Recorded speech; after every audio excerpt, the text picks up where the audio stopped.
How Aliens Put Me into Power.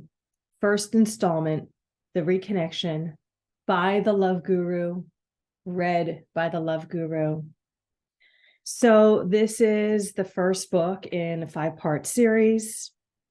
At the time that I am reading this chapter to you, book 1 and 2 is out.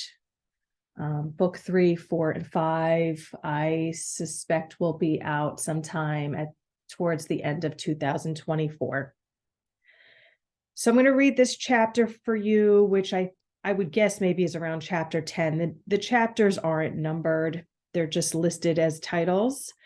And I have been guided to start reading parts of this book again. I like opening the pages and just opening to wherever. And this morning, just a few minutes ago, I went to go lay down and read one of the chapters, and I just randomly opened the book, which is how you can use the book also after you've read it through the first time and you get that initiations and activations from the story and the lessons.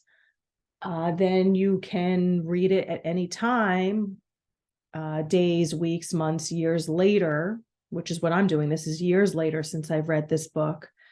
And just open it to a random page and see how you're guided, what new lessons, initiations, and activations you get. So today, a few minutes ago, I just opened the book and I opened to the front page of this chapter called New World Order, because that's what this book is about, as well as indigos, our power, getting into power, healing ourselves. It covers all the things that are going on today, and this book was written back in 2014.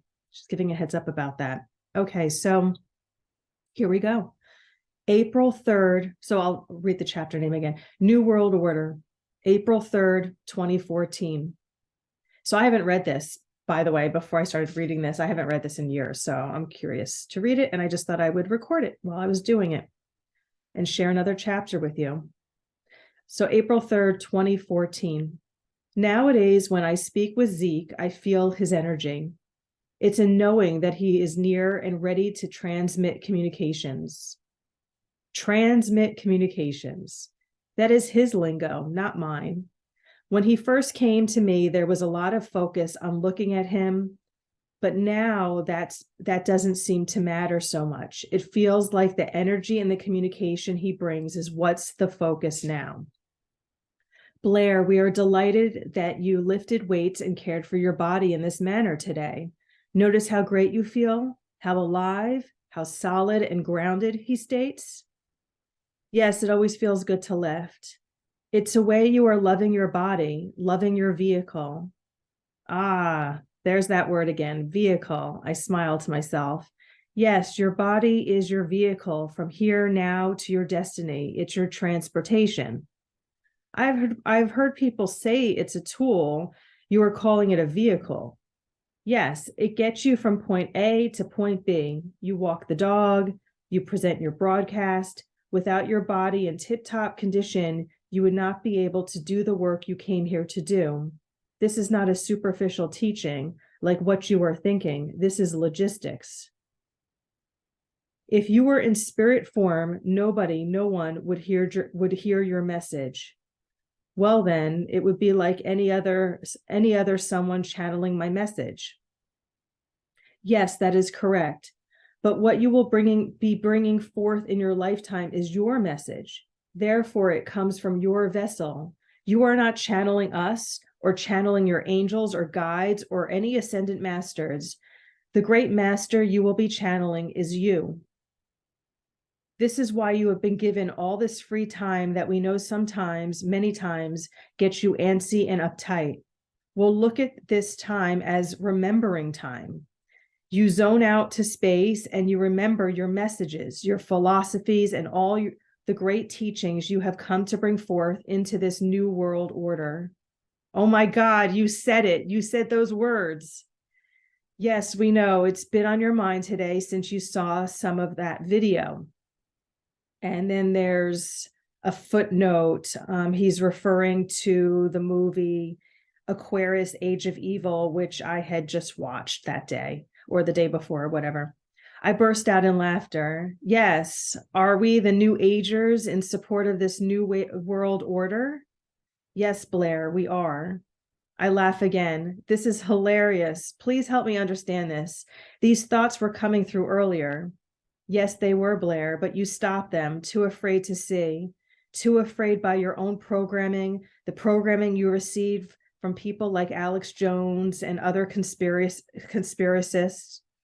You were too afraid to look in the mirror and ask yourself, what have I been taught to believe? I have been taught to believe one world government is bad for many reasons. Yes, the reasoning, my understanding, or I will call it what it is then, my programming, is that New World Order and one world government is bad because someone bad can come into power, like Hitler, let's say, and then there's nowhere to hide. Yes, Blair, but let's stop you there. Realize that it's fearful thinking, limited thinking, old paradigm thinking. That is old paradigm thinking that people are weak, people are powerless, that the people have no say to what their government is and what the government does. And yes, in that old program thinking, then yes, yes, yes, that is a very scary thought. And yes, very evil. But the new paradigm is that the people are in their power. The people discuss with their government what they want done and how they want to be ruled.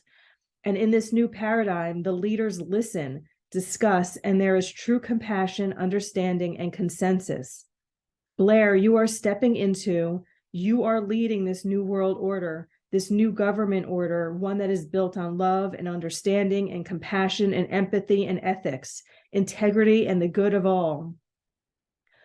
Well, this is where it gets sticky. How does one know they are doing what's in the good of all?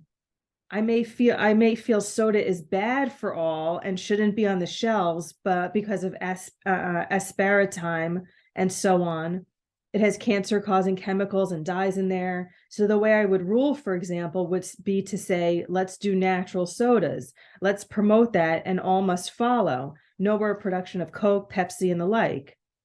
And Blair, that would be ruling in the good of all. You are not denying people their soda. You are giving it to them better tasting because it's natural and better for them. That's very nice and loving of you. But wouldn't many be upset that you are taking away their soda? How do we transform society without people feeling like they are losing things? There's an explanation of reasons why these things are done. You can have an open hall of sorts and people can share their opinions and you listen and there is dialogue and there is break for the day to think about it on both sides. And then you make the decision. Blair, someone is going to have to be the leader and make the final call. You are going to have to be okay with this power. Yeah, but to take something away from someone like McDonald's, like Red Bull, like loads of crap, Doritos and M&Ms, it's not taking away, and we know you already know this, but here is the confirmation of what is already in your mind. It is an exchange, an upgrade for the food options, an upgrade of the TV program. It's not about a missing out or a losing or a we've been bad and mommy is taking away our toy. If people went to McDonald's and their food tasted good and the meat slaughter was more humane and the way the animals were treated was more humane, grazing out on the land, eating good food and so on, do you think people care about these things? They don't. All they care about is that their food tastes good and it's cheap. So new laws are put into place and therefore you are taking care of all. Companies become more conscious by choice or because governing bodies make them so. It's a win-win-win. This is fascinating. Thank you. I have to go get my food, but I will come back to speak to you about this. You are very welcome. I was still getting transmissions, so I had to come back and continue writing. Blair, this brings to attention that companies have a responsibility to their consumers, to humanity, to do things in the light. If some study comes out or many studies come out that shows how certain ingredients are causing cancer, for example, companies have a responsibility to remove that from their ingredient list.